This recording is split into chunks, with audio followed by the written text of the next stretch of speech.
Hello, everybody. Welcome back to the Hateful Eight podcast. Today, I'm joined by both my co-hosts, Mick and Brandon. What's up, y'all? Yeah, what's going on? Glad to be Been too back. Glad long. to be back. I see y'all, and today we're joined by special guest Will Good. How's it going, Will?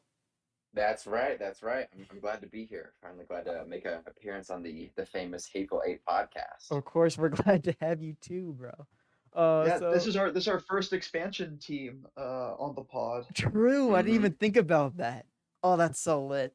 Meanwhile, the other expansion team is working through. Well, actually, I was gonna say unemployment, but it's just employment, but with no pay. Uh, Bro. even Oh, worse.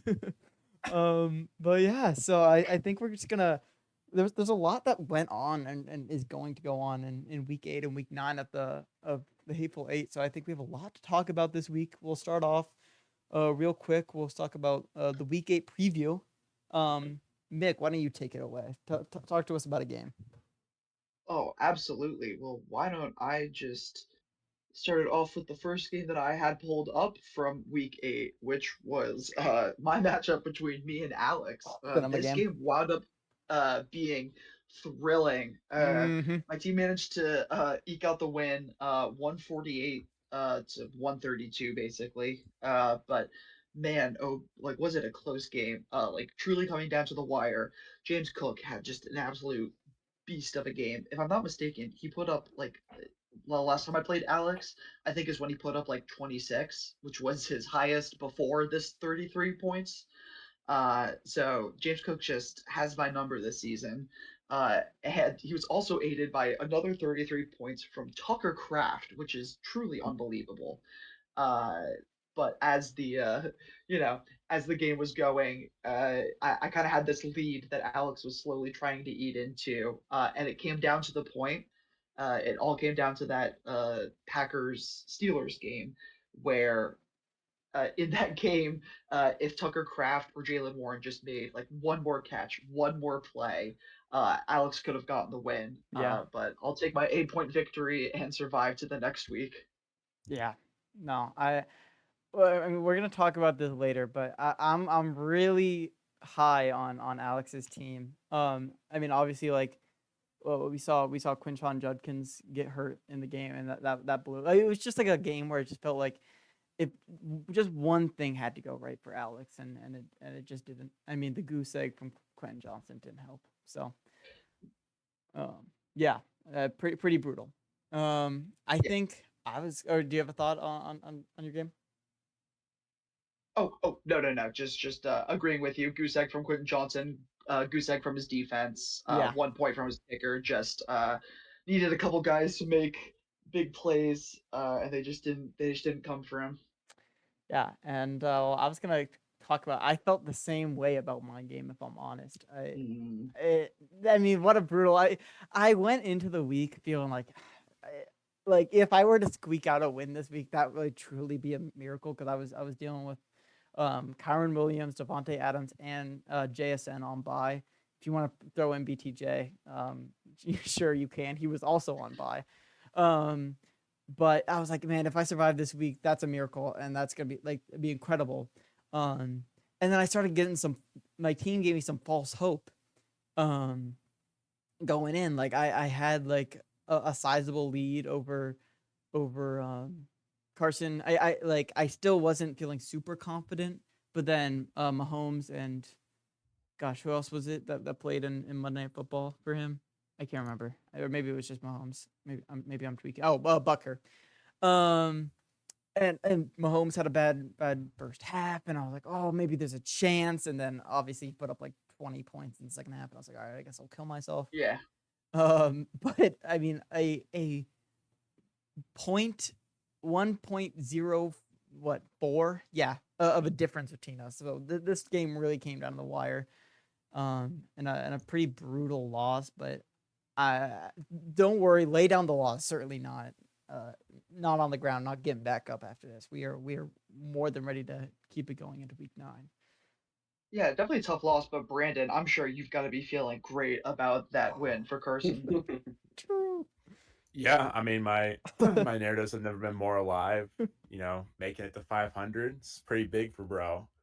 So excited to see. I think this really shakes up the standings in the hateful North.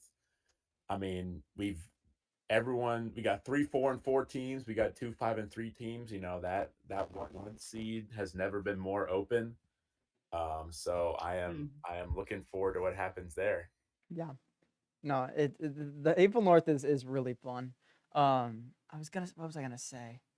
Oh, I was gonna say Carson is one win away from from tying his all-time win record. So hopefully Wow, hopefully he can amazing. get That's that awesome. done. Right. It'd be big Inspiring. for the brand. It would be inspiring. Really Yeah. excited for that team. Um, I think also another thing for Brandon to be excited about is him.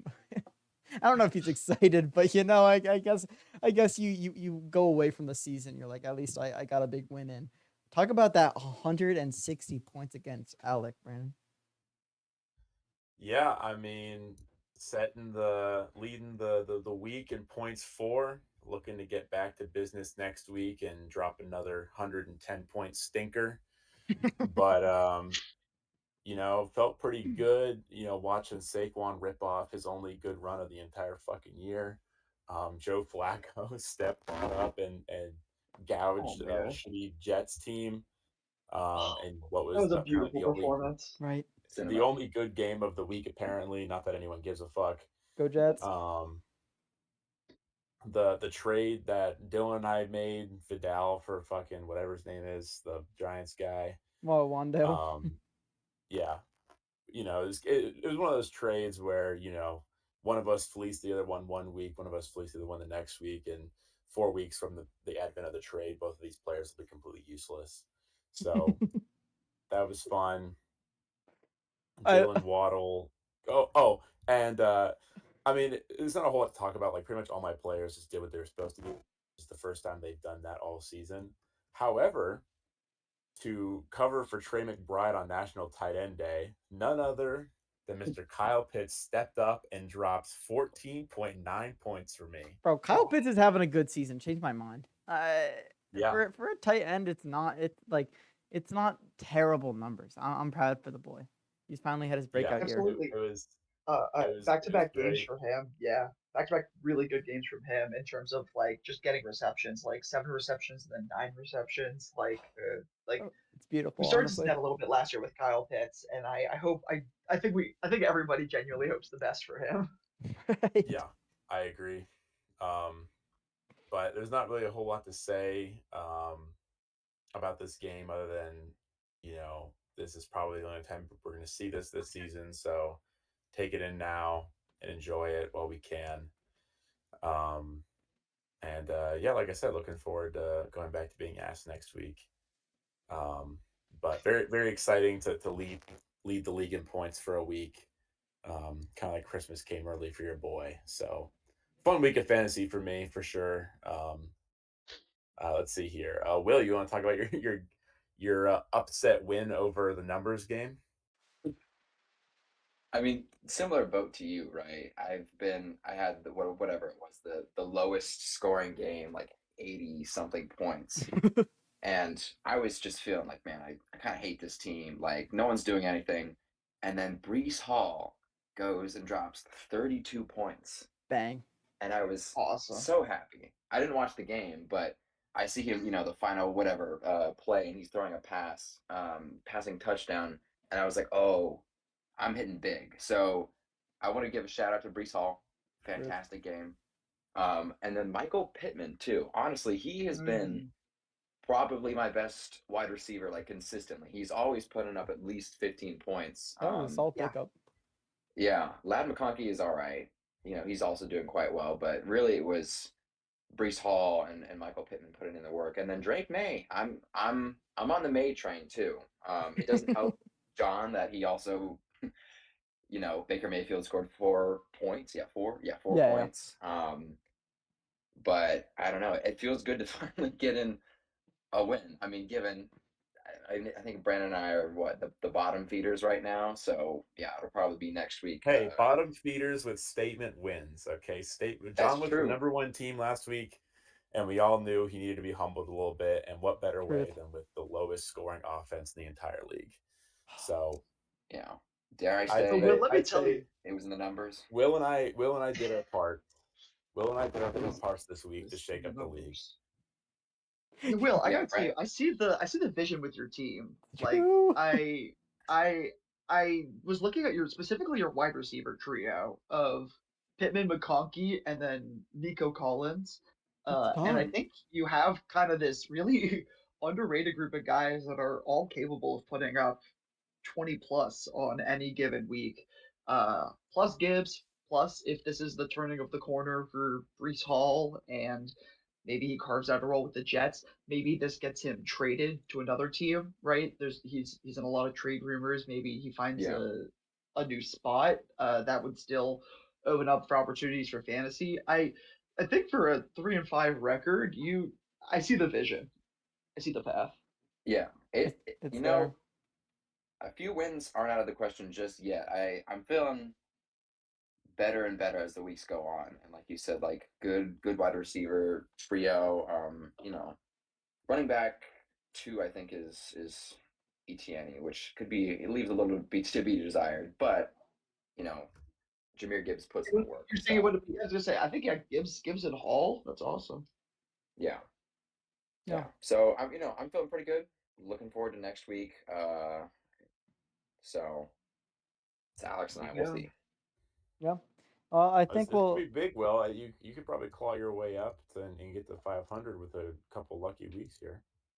right, and then Talking like and then you're just gonna have to get those points 4 up because I believe you're leading the caboose of the points 4 for the league. So if we're gonna have to get those numbers up, if you're gonna want to, I don't know. It's either you like basically win out from here, or you like go 7-7 and then have to sort of get those tiebreakers going. But I don't know. We'll see. yeah. It's We'll a see. very it's a lot can change. Some people are trending upwards right now, while some others are trending down.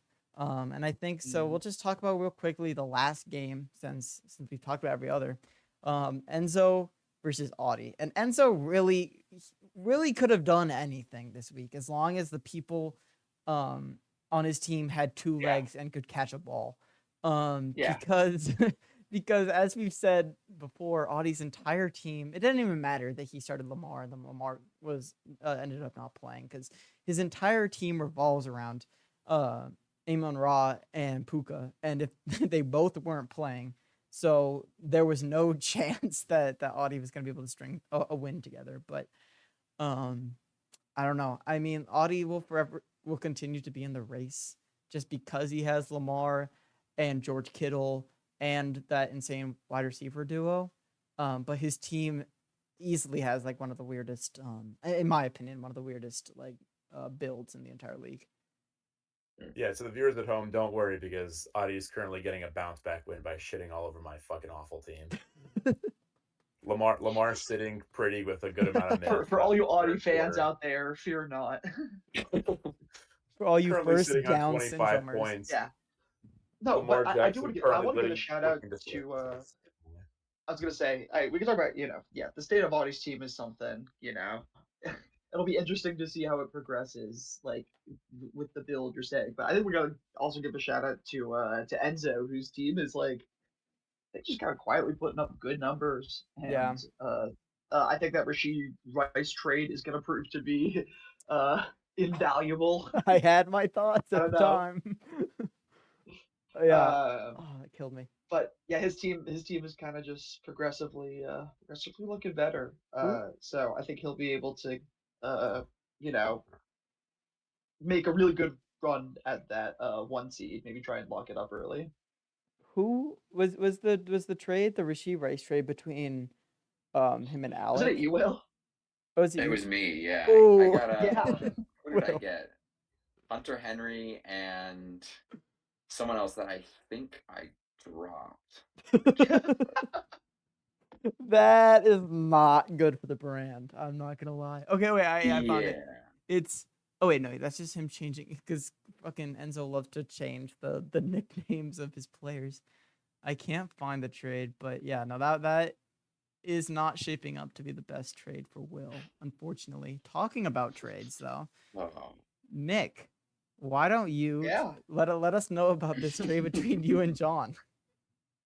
absolutely. Well, I decided to actually, step up and make this league interesting by completing a trade. Not only that, a pretty big trade. The final details are going to be, uh, you know, where's the lamb sauce is sending out George Pickens and Roma Dunze, and we're picking up DeAndre Swift and Garrett Wilson from the numbers game. Jonas Lanis. Mm-hmm. Look, this trade has been literal like a month in the making. I think I I first tried to get Garrett Wilson like over a month ago from John, uh, and it's taken a while to get to a reasonable point. Um, but I'm hearing the skepticism, so I'll go ahead and give my argument, my side of things.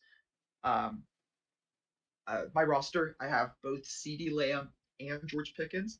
I think that is, I don't know if it's necessarily a bad thing, but I was interested in moving on from George Pickens once CeeDee Lamb got healthy, just because I kind of just like the idea, the opportunity that, you know, a wide receiver one could provide over technically a wide receiver two, even though George Pickens is good and is going to continue to still get a lot of points and receive a lot of touches. But I think maybe there's a higher ceiling to a guy like Garrett Wilson.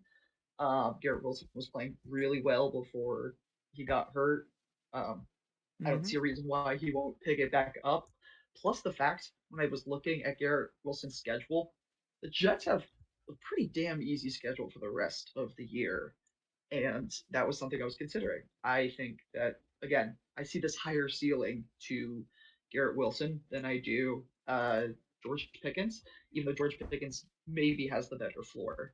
Um, on top of that, I was looking to get another running back, a running back three. That was kind of the main point of what I was looking for. And that resulted in swapping Bears players, Swift for Odunze.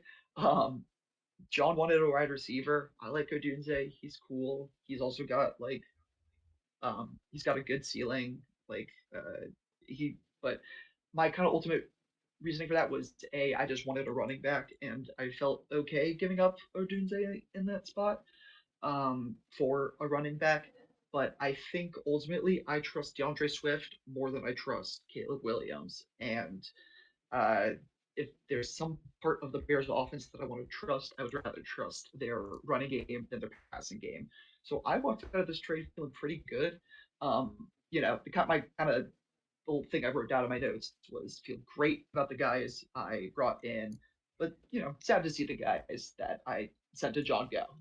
They're good players, but I that's my argument. I think I could win this trade in the long term. Well, I want to hear Brandon because pre pod Brandon had some. Brandon said you got fleeced, so I Thoughts? want to hear Brandon's Yeah. thoughts. I don't know.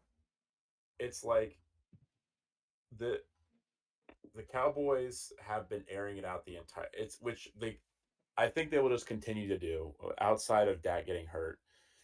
So like one for one, even Even if the Jets have an easy, even if the Jets have an easy schedule, like keep in mind it's the Jets, right? Like Justin Fields at times just doesn't throw the ball, right?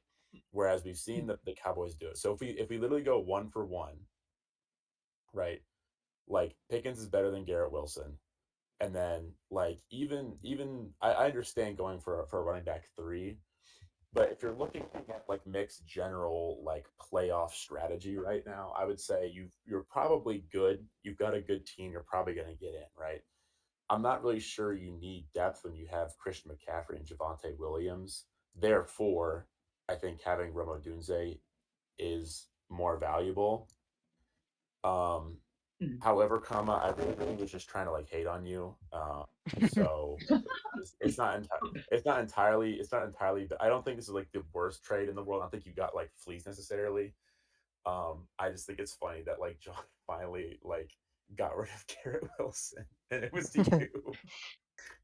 Also, here's my thing, right? I've been wanting Garrett Wilson. I see I see the vision with Garrett Wilson. I think he's really good.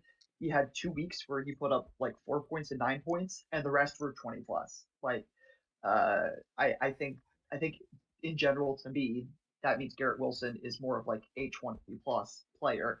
Uh, and I already have CD Lamb, right? Maybe that means I split some, that CeeDee Lamb and George Pickens split touches. But I think there's a higher ceiling, like I keep saying, to a guy like Wilson that, maybe if Pickens and Lamb are both getting 16, maybe Garrett Wilson can get 20. That's kind of my thought process there. Um, that's like, so I don't necessarily think that George Pickens is like just straight up better than Garrett Wilson. Yeah, well, so my thoughts on this was more centered around DeAndre Swift, in that I think that John sold high on him. I think he is like going up against some pretty strong run defenses, and I don't think who does he play next week? I don't remember, Not but next week. They play the Bengals. He's gonna hopefully have a huge game. yeah, he should have a good Fingers game crossed. then. But after that, I think he is going up against some really solid run defenses that I think he might struggle against. I don't think he didn't start off to the best season, and I think he's gonna regress a little. That's just my thoughts. I've also never been the biggest DeAndre Swift fan, so that's why. Well, that's Eagles legend DeAndre Swift. All right, watch your mouth. Watch Hey, your fucking Lions mouth. legend, watch your mouth. But yeah, here's my whole thing with DeAndre Swift real quick. I want to touch on it really quick before moving on. I had three Cowboys consistently in my starting lineup. Williams, Lamb, and oh my gosh, Pickens. The Cowboys still haven't had their bye week. That's next week. I was very scared to bench three of my guys in the same week. Yeah. That just kind of sounded like an auto L, and that's something I thought about when looking at, honestly, the guys I traded. I'm kind of like that. Like, I don't have to worry about buys anymore with Swift and Wilson. They're going to be good. Also, though, really quick, yeah, I hear you. I think Swift is a guy that I I think Swift is a guy that's going to help me get through the regular season maybe a little more smoothly, because also both McCaffrey and Williams both still have their bye weeks. So just picking up a running back that is going to perfectly slot in for those guys, like, I like that. I'd rather just guarantee some wins, Mm-hmm. Yeah, so that's fair. we'll see.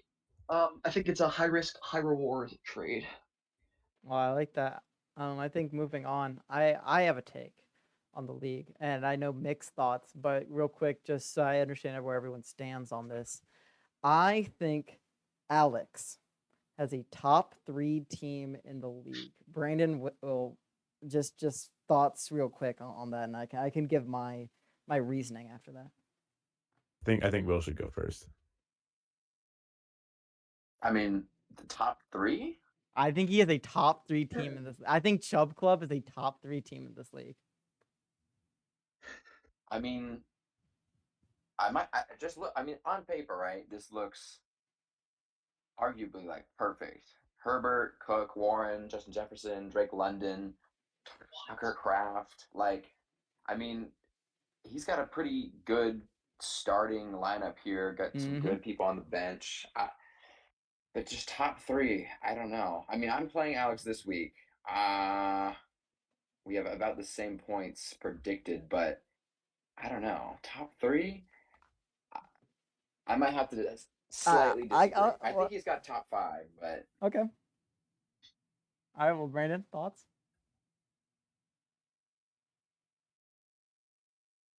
Oh, yeah. With Will here. Oh, I think Alex has. Oh, hello? No, you're good. Oh. Okay, I think Alex has some guys that are kind of overperforming. Like Jalen Warren, like Bad take. should not be doing all that. PPR legend Josh Downs and Booty, you know what I mean, as your flex guys. I just, in my mind, top 3 is Mick Dillon and my goat Carson. So that leaves Such a like crazy take. if you wanna argue like Alex top 5, yeah, sure, like I'll entertain that. But like top 3, I don't know. I don't know. Seems a little extreme for me, but you know, I'm 2-6, so let me stop hating. You know what I mean? Maybe he sees something that I don't. You Maybe got a maybe it's clearer all in view the of the numbers. top when you're sitting there at the bottom. Yeah, down here, my vision's a little obscured by all the clouds I gotta peek through. You know, Yeah. so Well, so I mean, my thoughts. I think Drake London as a wide receiver 2 is probably like one of, if not the best wide receiver 2 in our league. I do like Jalen Warren. I like Stephon Diggs and Jalen Warren at the flex. A top 3 tight end, in Tucker Craft, and then James Cook, who's also performing extremely well this year. People gonna have their thoughts on Crenshaw and Judkins, but I'm also a fan. Justin Jefferson is the only part where it's just disappointing. Where like we all know who Justin Jefferson can be, but when JJ McCarthy, like absolute bum, is throwing to you, and also who is it again? Why am I forgetting? Wentz, Carson Wentz, who Kevin O'Connell put out to like fucking die. I don't know if y'all saw Yeah. this. I was gonna say a lamb to slaughter. R.I.P. Carson Wentz, bro. He was like wincing and like crying in pain, Yeah. and Kevin was like, "Get back out there." No, that was like it like hurt my soul to watch. But no, that was something. it was a little painful. It's like Right. who the fuck do they have? Do they not have like a QB3 that they hang on? Let's check real No, quick. they do. What's his name? QB3 Max Brosmer, Yes, rookie out Brosmer. of Minnesota. Oh, But rookie out of Minnesota. No, we probably saw this guy live when he fucking torched our shitty college team. Oh my Mayo god! Bowl. I don't even is know that the Gophers? Yeah. the Golden The Gophers. Golden Gophers. Yuma. But it was What a literally miserable fucking game that was. watching Wentz like get fucking like wheeled out there each drive was like, it's like literally when you watch those old like football movies where it's like they're like they don't know what concussions are yet, and they like are having the O lineman go out there and fight the good fight, but he's like actively dying on the field. That's what that felt like. But I don't know. I think he has a well-rounded team with a great bench, and great starters. So I don't know if I'd have to agree. I think with that, I think me and Mick are somewhere in the top 3, and then I think I don't have the exact like ordering, but I'd say me, Alex, and Mick are top 3. Then I'd probably throw Enzo in at the top 4, and then I don't know, top 5 gets iffy, but maybe like a John after this. I like John's team after this trade. But I don't know. Maybe y'all could give some thoughts on that, on my top 5. Mick gave him the general. keys to the castle, bro. Do you think, Yeah, Ben? well, Do you think John is a top 5 team? I now? will say, not to go back to the trade, but Mick bringing up the fact that he had 3 Cowboys players on his team is kind of like, oh, I guess that's right. I was trying to Yeah, give John. Alex said that I was trying to on give John last a very pod. reasonable trade, by the way, but I don't know. I don't really know how Mick was able to give him anything for even like a 50-50, 40-60 like parity trade. I'm not sure how he managed that. He must have some sort of way with his words. It was but a I don't. grind. Yeah, let me tell you, there was there were a lot of late night negotiations, sweaty sweaty break rooms. Yeah, it was a struggle, but we got there. I would like to refute the stance on Alex's team. No offense to Alex, but I see Alex as a bottom 3 team. That is Not Oh, not even close to a Ooh. top 3 team. No. I kind of like this. Let him cook. Hang on. Let him cook. Here's where I'm at. I think Who's you your are top bottom 3? That's crazy. Okay, my go bottom on. 3. Well, so here. Well, okay, we here's don't my have, thing well, about okay, this we don't have game. to go there. We don't have to go there. I Give me the think. bottom three. Give me the list. Yeah, let's go. Bottom three right now. Will, you are not in it. Hey, You're like, I'll take it. Brandon, here's the thing with Alex's team. I Just I says don't Brandon I and then goes on. I don't see I don't see the like I don't get the hype. I don't see where you guys are getting these things from. What do you? I think Jalen Warren is going to struggle going forward. I think him and Kenneth Gainwell are going to continue to split touches. And it's gonna kind of lead to inefficiency in that sense. I think you are way overvaluing Drake London. Drake London has had only 2 games above 20 points this year, and they were 25 and 31, which is awesome. But he hasn't gotten close outside of that. He had a 13-point game. I just think you're overvaluing him. I don't trust Justin Jefferson anymore. I think he's solid. I don't think he is. I think I think I think Alex would need a better wide receiver one to be more convincing. I also don't see where you guys are saying. I don't know where this like flex hype is coming from because I'm seeing a bunch of inconsistent role players. So Me when I have yeah, terrible takes. I just don't see the vision. I see a lot of holes. I see a lot of guys that I would be scared to start week in and week out. And if I were Alex, I would be looking to probably flip some of these guys, honestly. Mm. All right. Well, I mean, Extremely based on the Jalen Warren take. Jalen Warren's a bum, bro. I don't know. I don't know why I think this. Maybe I had him on my fantasy team last year or something. But I have like this weird hatred for Jalen Warren. I'm not sure where it's like coming from, but I think he's a bum. that's a bad. I don't know. I think I do think bottom three is a little bit extreme, but I would definitely agree he's not. Jalen Warren's only 2 Bottom bad three. games this week or this season has been against Cleveland, one of the best defenses in the league, and the Packers, one of the best defenses in the league. Like, what are we talking about? Jalen Warren has had a great season. I don't.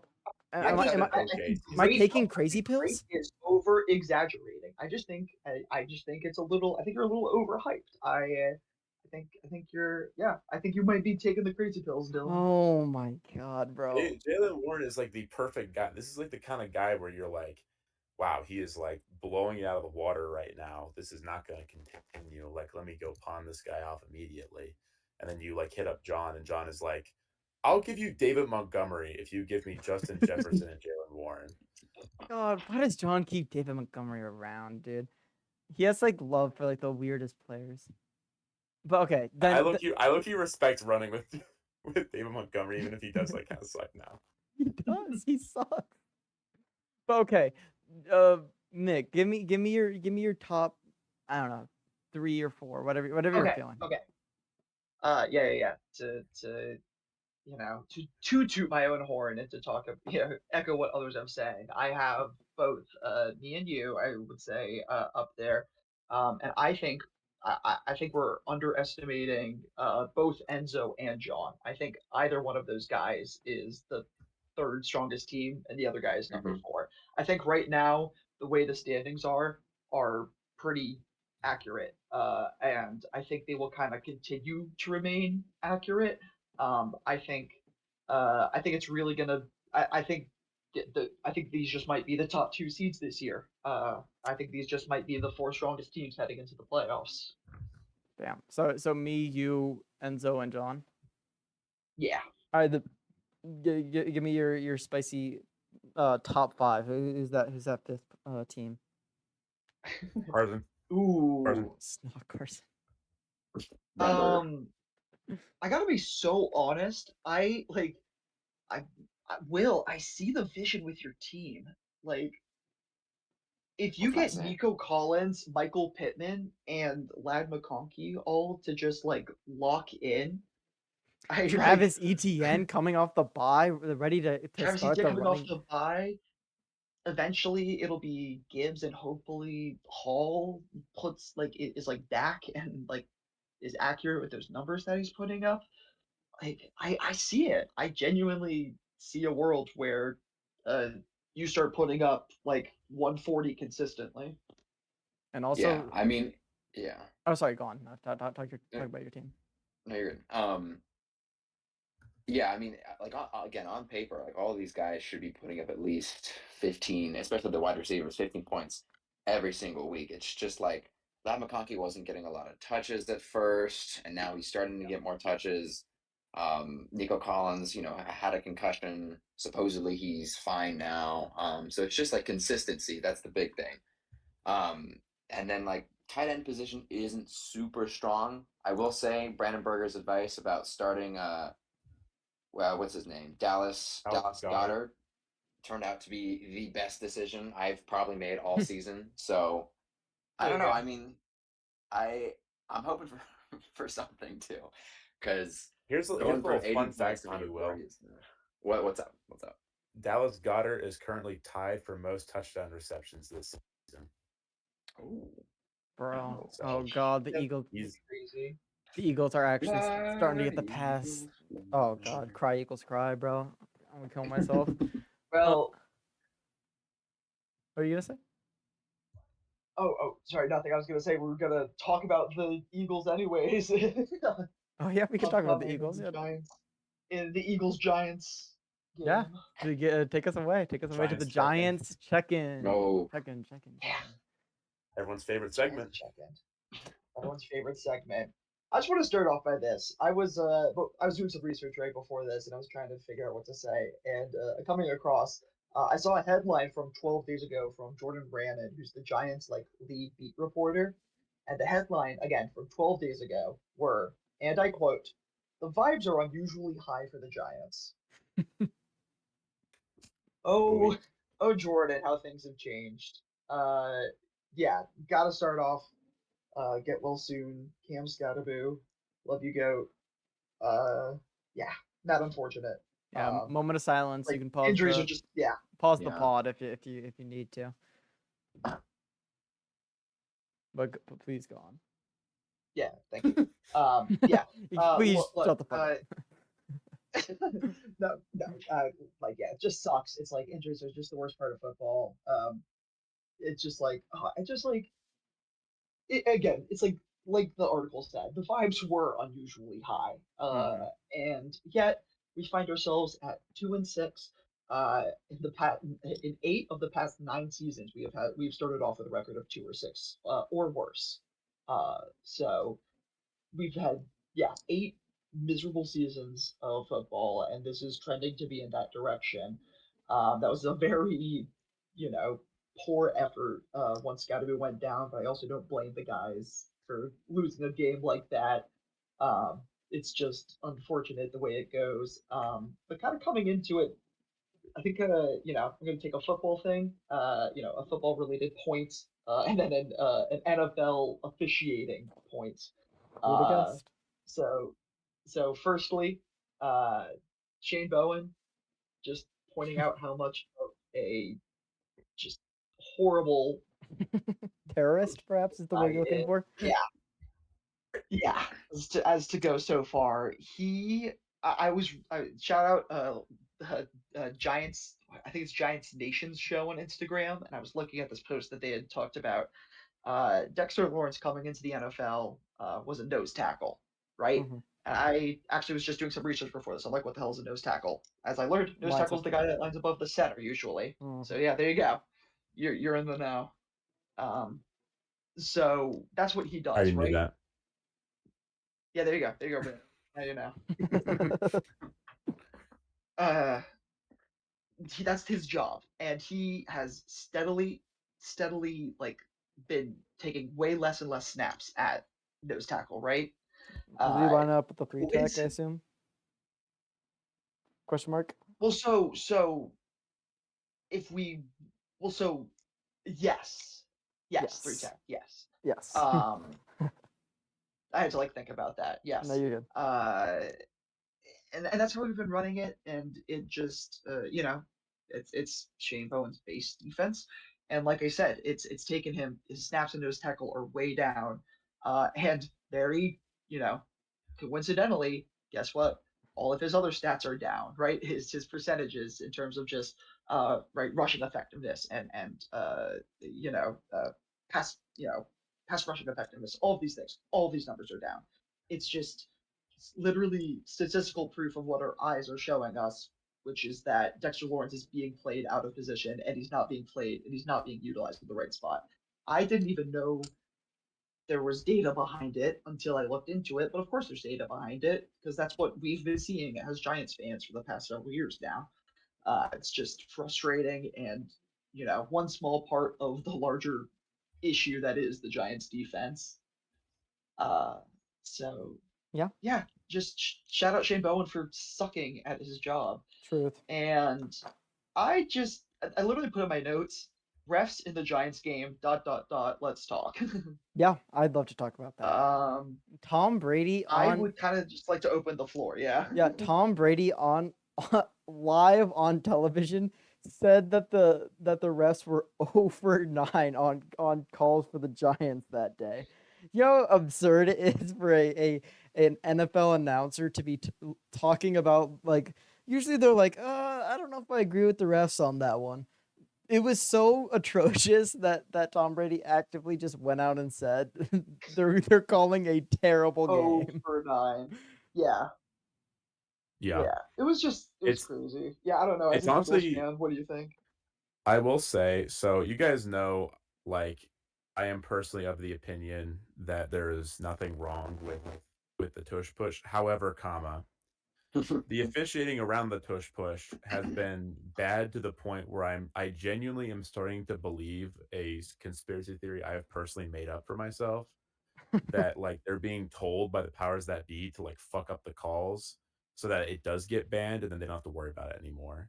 Yeah, Because like I'm with it. like there was Yeah. the inadvertent whistle there, and it's like, I know Right.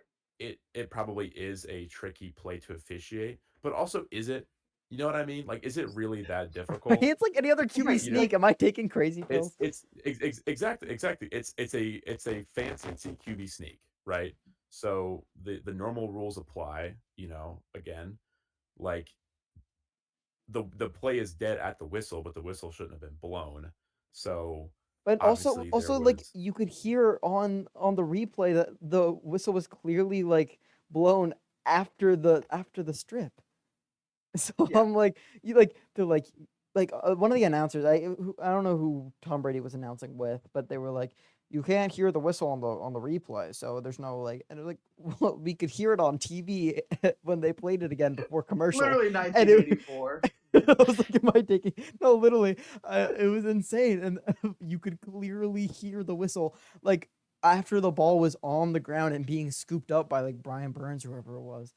I no, that was it was so absurd, and obviously that wasn't the only call that was done terribly. I mean, the fucking Well, right, quote and unquote push I off by think that's the Slayton. craziest part. Right, I think that's the craziest part about that game is like there were several calls in there that I was like, that call alone would have caused a stir and Yes, discussion and been like that was a bad call. I saw something again. Refs were really bad against the Giants, but I do want to give credit that like they also fucked up like 3 big calls for the Eagles too. It just so happened that they weren't nearly as impactful. So all to say is that like obviously I feel really poorly done by the refs in that game, but they clearly just suck and they clearly are just bad at their jobs. And it's just this issue that I've had for a long time in terms of I don't understand how we again we're obviously just sitting on the couch, but how obvious it is to every single person watching how poor the calls are. yeah. No, I mean, it was 'cause Yeah, it was. they don't pay the refs because they don't have any incentive They to do don't. so. So, like, Yeah, they're just a it's bunch a of, league like, issue. Yeah, part-time. it's a Yeah, league issue. it's just so stupid. It's so dumb. Yeah, totally. It was a little unfortunate. Um, Hey, well, while we're talking about bad referees, as Virginia Tech fans, me and Will got to see some pretty poor officiating on Friday, That's actually. true. The targeting calls. Um, uh, yeah. Well, the Like, targeting calls were one thing, but the real kicker was, I'm not sure if this was relevant enough for national attention, but no, we give got the a roughing. listeners some context. So Virginia Tech It's like a C. hosting Cal at home. Will, you want to chip in at all? I mean, Yeah, you lay, know, lay the groundwork. college pod. Yeah. You know, Cal comes in. I believe they're 5-3, 2-1 in ACC play. You know, ACC Mhm. really really hard schedule. Everyone's super super competitive, and you know, it's a totally legit conference. And we're like, all right, we probably come in and do something. It was kind of a back and forth for pretty much the whole game. John Love misses the game winning field goal, and then the Cal kicker Brutal. does the same thing. So it's kind of like, all right, we go to overtime, and the Hokies actually did actually played a good game in a close game, which is shocking. But the big calls that Brandon's talking about is that last call, the roughing the passer call, just Mhm. a sack. But they called it a roughing the passer. There was no like contact after the play was done or anything like that. Brandon, I don't remember what you said. I think it was a specific rule, like they landed on his body weight, Yeah, or I yeah. don't something like that. That's what it was. Yeah. So I looked up the letter of the law, and the letter of the law states that like in certain instances, like if the quarterback is in a passing motion and the defensive player like drives him to the ground basically, then that could be called roughing the passer. But at a certain point, you know what I mean? Like I know what the letter of the law says. This is also a this year only, like they just introduced this. Oh, I know really? what the letter of the law says, you know. However, they're also surely at some point they need to take into account the spirit of the law. You know what I mean? The spirit of the law is quarterback safety, An right? ethics course on If the you, Hateful Eight pod this week. This Mm-hmm. tough. yes, and like the letter of the law and the spirit of the law are very different because in the actual play, first of all, a throwing motion is extremely arbitrary. You know, your Mhm. throwing motion could be very different from Tom Brady's throwing motion. It could be very different from Jackson Dart's throwing motion, right? So who's to say what an actual throwing motion is? Second of all, the guy he was getting sacked by two Virginia Tech players. The guy who actually tackled him couldn't have possibly moved his body away because he was also getting tackled by a second Virginia Tech player. Mhm. So it's like, well, what's he supposed to do? And you know, you can say the same thing for the two targeting calls that got pulled back. Targeting the whole point of targeting is to avoid crown to crown contact. Like helmet to helmet contact is different from crown to crown contact, which is why they called them back. I don't even know why they called them in the first place. The second call you could have said unnecessary roughness, but we're not going to get into that. It's just ACC refs, man. Refs in general, you know, like Something again, else. I'm an Eagles fan, but you know that game was a little painful to watch Yeah, well, at I'll times. say, I'll say, First I of didn't all, realize that so like that thing where about body weight on the quarterback has been in the NFL for at least I think 2 or 3 years now. So I think um like I like when it was first implemented, I was seeing a lot of bullshit roughing the passer calls. So I was like, God fucking damn it! But Yeah. this year, at least in the games that I've watched, I haven't seen any in the NFL that I'm like, holy Christ! Like that was clearly I not a would roughing agree. the It seems passer like it's call. been corrected. Yeah, they definitely Yeah, fixed Yeah. that, and so I assume if this is a first year, it'll probably just be a first year issue in college, but definitely does blow because it almost cost y'all that win. yeah. Well, Or I understand the rule in general. You know what I mean? Like it's I don't mind it. It's the arbitrary, you know, like if you're tackling the quarterback after he threw the ball, obviously you should make a motion to not fall on him. But if he has the ball in his hands, then it's like, what the fuck are you supposed to do? Anyway.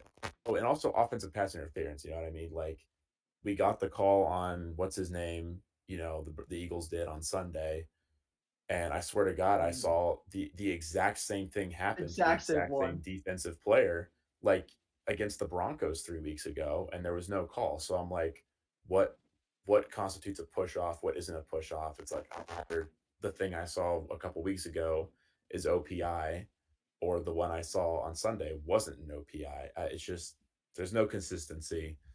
You know, OPI is just one of those things where it feels like sometimes they don't even understand it. You know what I mean? Yeah. Because I'm of the mind that you should be allowed to be a little handsy, especially on like those wide outs and stuff. But that's just me. Oh, So I'm we I'm we can getting we can, I'm getting upset just thinking about the OPI because again, like we said about my fucking fantasy game, I would have won if that shit wasn't called back. I was sitting on the couch with my dad, and he was like sitting on his phone. And I was like watching the game. I was like, yes, yes, yes, no, and he was like, what he, was like, he started like panicking, like and freaking out. I was like, what happened? What happened? I was like, OPI call. He's like, Dylan, it's not that fucking deep, but little did he know it is that deep. It was that. It literally was that deep. Um, but yeah, so brutal dog shit officiating and all across football in general. Um, I think I was, we have on the schedule we got NFL storylines, but honestly, I mean, the only things that I really saw this week were like, I don't know, the Eagles did some like bullshit little depth trade. There's been some other depth trades around the league. Um, Mm. I don't know, Mick or not Mick, Brandon. Do you know anything about the Eagles trade at all? Did you care about it in any yeah, way? we dropped off John Mechie, um, Mm. Bama legend, Yeah. for like some corner from the Jets who gave up 5 million from his contract to not play for the Jets anymore, which I thought was pretty funny. Um, which honestly, I'd say that's a winning trade in my opinion. We Yeah, don't for really sure. need more. We don't really need more wide receiver depth. We definitely need cornerback depth. And then we traded like some late round picks, which is like whatever. Who cares? Yeah, no, So I'd say that is a positive trade for us. Um, it, it's people are saying that like the corner we traded for isn't actually a corner. He's more like how what's his name? The Gene plays yeah, nickel a nickel. lot, so we traded for a nickel guy. So people are like, are we gonna move Mm. the Gene out to like legit corner, or like what's the deal That'd be there? so tough. Um, which would be tough. White boy getting legitimate like corner snaps would be legendary. I feel But like y'all are I mean, constantly nerfing him, but I don't watch the Eagles consistently, so maybe that's a lie. he is built like a nickel player, so like he is playing the correct position. I honestly think he might low key get kind of cooked if he plays legit corner because he's just like he has weight, which you Mm-hmm. need to like help shore up the run defense. Yeah, But that's neither here nor there. I'm really gonna trust Howie, and the offense has been looking decent. So like truth. we'll see, I guess. But nice trade. I don't mind it. I'm glad we made it. Yeah. Also does That's literally really all nothing my for the thoughts on the Jets matter. because like literally what does John Mechie do for their team? I I thought that was a little silly. But Well, yeah, he's filling in the gaps while Garrett Wilson's coming back. right. Yeah, he's gonna be wide receiver one, and then he's gonna come back and be wide receiver. He's gonna. It's like Alan Lazard and one other guy. I like looked because I looked at the trade and I was like, who the fuck are the Jets wide receivers behind Garrett Wilson because they are so unbelievably relevant. It is Tyler Johnson and Alan Lazard. It's like yeah, and I guess John Mechie on their depth chart is behind Garrett Wilson, so yeah, I guess he'll be in there. Um, but yeah, I mean, other than that, there was some like other bullshit depth trades, and then there's the like Jacoby Myers. Like the Raiders are pretending that they're gonna get some like high draft pick for Jacoby Myers, which like it probably isn't gonna happen. Yeah. Yeah. Um, Who's trading for him? literally like a possession It's receiver, Jacoby Myers. right? Like Jacoby Myers has just been like sort of hanging around the league, but he is not he's not like he's 28. I mean, he's got a couple years left, but yeah, I don't know. I just think it's so funny. Just poverty franchises doing poverty franchise stuff. Yeah. But I Yeah. mean, I've got two NFL points oh, that I wanted to do a little. I was doing some digging into. Uh, I was poking around in ESPN looking for teams to talk about. mhm. And Dylan, I'm so sorry, but I got to talk about the Houston Texans. They're not coming back, bro. I'll wrap it up. But go on. Houston Texans have been 3-1 since losing the first 3 games of the season, and they lost those first 3 games of the season by a touchdown or less. They have allowed the least amount of points total in the NFL. Uh, I think there's something to this Houston team. I don't know. Terrible I mean, take. they obviously just had a ridiculous performance against the Jaguars. Uh, that I don't know. They seems like there was a little something there. And they passed the eye test, and the other team that passed the eye test for me, the LA Rams. Oh, the Rams are All of their tough. losses, their 2 losses have been by a touchdown or less. They're the only team to beat the Colts this year, and I think I've talked a lot about my love for the Colts. Mm. I think the Rams passed the eye test. Like I said, their defense looks legit. Um, that like they have a running game. Like Puka Nakua is finally seemingly healthy. I think there's a little bit of injury concern around him, but either way, I I think they will be able to kind of pick right back up where they've left off with a you know a good offense. Obviously with Puka Nakua you have a good offense, but a really good defense. I think that I'm sure is going to be awesome come playoff time. I can get behind the Rams take.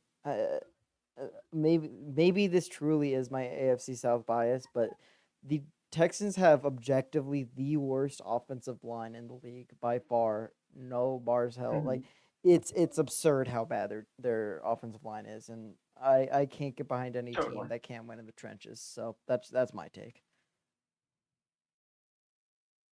But I don't know.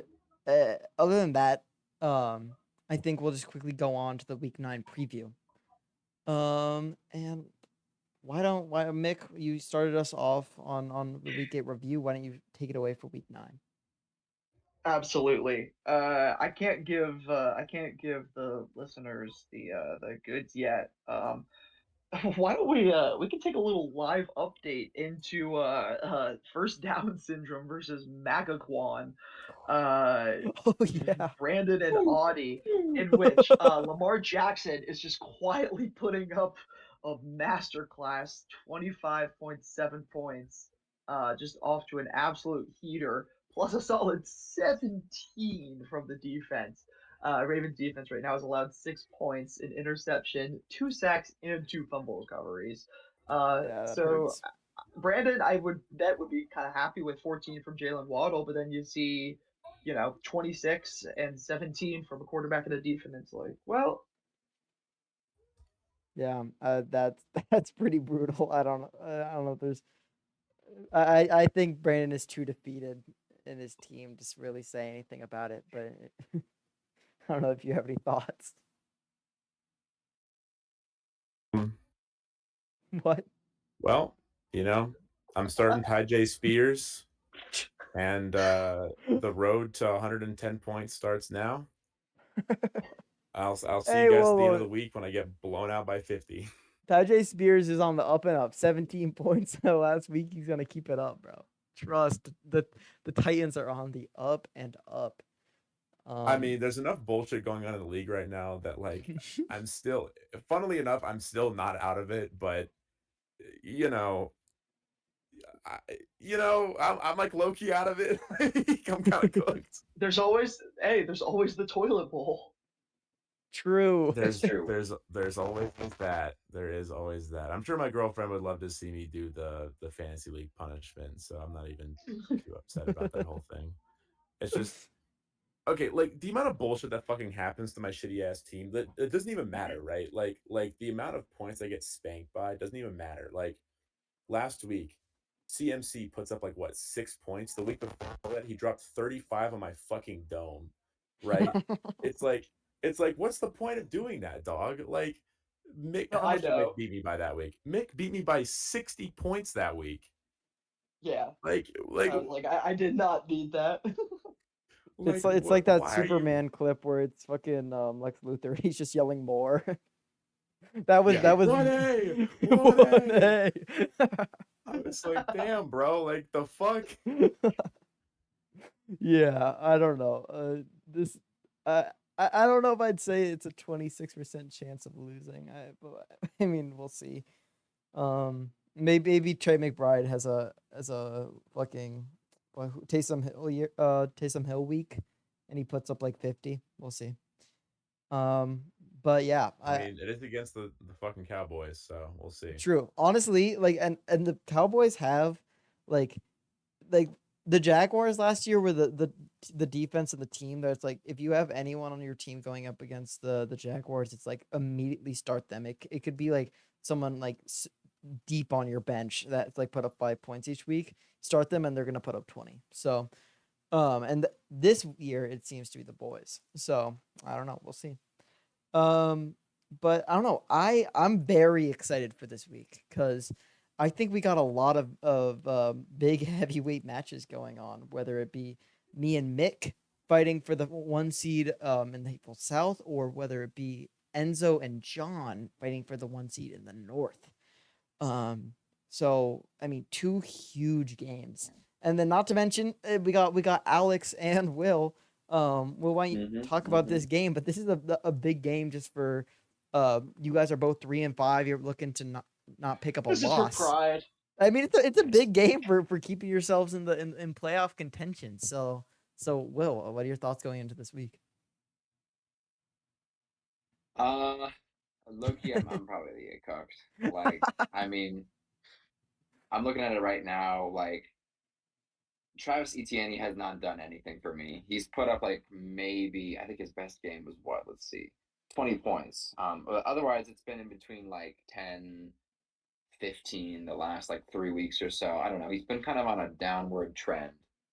Um, and I just don't know if I have it in me to beat Alex. But again, like we've talked about, I kind of share mixed sentiment. Like Drake London, I don't think can keep doing what he's doing, and Justin Jefferson isn't Justin Jefferson right now. So there's a shot, right? But I don't know. Alex has Hook, Herbert's good. I don't know. I think it's going to end up being a close game, a pretty close game. I think Yeah. Alex will probably squeak out the win if I'm being honest. But um, looking forward to it. We'll see what happens. Yeah, I mean, And keep in mind, this game will be decided by basically the 4 o'clock slot because everyone that's on both of cinema. these teams plays at 1, with the exception of ETN and Cook. So we're gonna know the outcome of this game A running like back before match. Sunday Ooh. Night Football. Oh, Before Sunday Night oh my Football. gosh. Wow. Well, this is gonna be. I mean, as our resident Jags expert, I kind of do expect a bit of a bounce back from our run game this week, especially going against the Raiders. I don't know. So That is true. right. So like, and Michael Pittman is going against the Steelers, which the Steelers defense particularly has been struggling recently. So I don't know. I mean, I'm really excited. I think it's a close game, and I think it means a lot for both teams. Whoever can come out on top. Just means more. It just People means South. it just means more in the South. Can we all like agree on that? Like, I just feel like the North, they just don't care as much as the hateful South. No, they don't have the passion that we do. Right? Like, Yeah, I mean, let's just say, like if Enzo had a 2-6 team right now, he wouldn't even be showing up on the pod. He'd be, making passive aggressive posts on Instagram and shit, and complaining and being like, once again, my first round draft picks hoeing me out. Right, I'm over bro. here bitching and moaning on the pod, week being in, like, week my out. first round draft picks never Like a work out. boss. Fuck my stupid Chud life, dog. Yeah. My starting quarterback is Joe Flacco. Cinema. Oh, I wanted to talk about this. Shout out Carson picking up Brandon sloppy seconds with Kyler Murray. Yeah. That was awesome. Which is the third quarterback on his roster. He also has Patrick Mahomes and Dak Prescott. He's literally Audi like week 1 when he had like 4 tight ends for no reason. I don't know why. In what world? Carson is the most resident sleeper member of this fucking league because he's like extremely active, but like he will only like haha react like a message and then like pick up fucking Kyler Murray off like the free agent. You know what I mean? Right, literally not a word in the GC. Constantly working the waivers though. Constantly working waivers Yeah. and free agency. What a legend. What a Right. legend. Works in Dylan, silence. Dylan, can you walk me through why the fuck you picked up Cooper Kupp? I mean, because like I had Tez Johnson on my bench, and I was like, I don't know, Tez Johnson is not gonna like have another good week IMO. So I was like, I might as well just pick up Cooper Kupp, give him a home. That's low test, bro. That's very low I That test. is love not that. a Shout low. out, shout out. No, that's awesome. Shout out That's Cup high viewers. test, right? Thank you. That's high test. That is very low test. I'm sorry. Like I did this last year. I think it was David Montgomery when he like died. I gave him a home when no one else would. You guys just love to throw people to the curb. And I give them a home, right? This is why Look my at that. fan base is the best. I just care more. What were you saying? I heard All right, Montgomery was Dylan. a key part Okay. in the locker room. Yeah. What were you Alright. saying? Hey, you What about my wanna locker room? listen, I heard Dylan. that Montgomery was a key part of the locker room. Yeah. Oh, bro, shut the hell up. Hey, listen, if you want to give a guy some home, Travion Henderson is sitting all by himself out in the lonesome cold. You are Travion- free to grab his fucking bum ass. No, bro. I also this is also something funny I saw. Apparently, the fucking Patriots are looking for a running back in trades. I was like, God fucking damn it, just give Travion Henderson his minutes, bro. Holy Christ. It's so No, sad. after he dropped 0.5 against the Titans, I was like, okay, no more.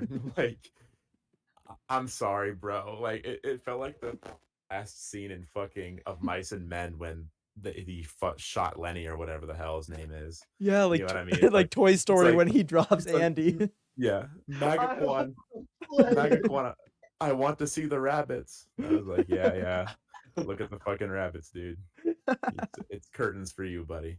No, I hope like I honestly think like he's just gonna be like he's just gonna like go away to football times of time pass. Like he's gonna be forgotten and unremembered. And like only the people who played fantasy are gonna be like, remember that one guy who was supposed to be good, Travion like Henderson. Travion Henderson. It's so sad. Yeah, he goes to that like liminal space where like people are talking about. There's like a space where your like lost socks go. That's where you're gonna find Travion Yeah. sitting there. The liminal space of Collecting people that talk 0.5 about fantasy true points. ball knowledge. Yeah. Yeah, the only real ball knowers know Travion Henderson. Will, do you have a match to watch out for? We're kind of wrapping up here, so I want to hear your beautiful voice a little bit more. Oh, you flatter me. No, really, I yeah. Second what Dylan had said. Let's see here. Yeah, John Enzo, I think is kind of the big one I'm watching. Numbers game was showing some weakness last week.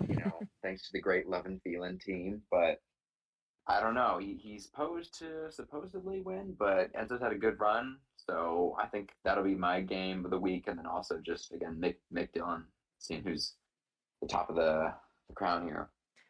Real quick, Will, is there any rhyme or reason to your love for the numbers game in the comments, or is that just to like give me like schizophrenia?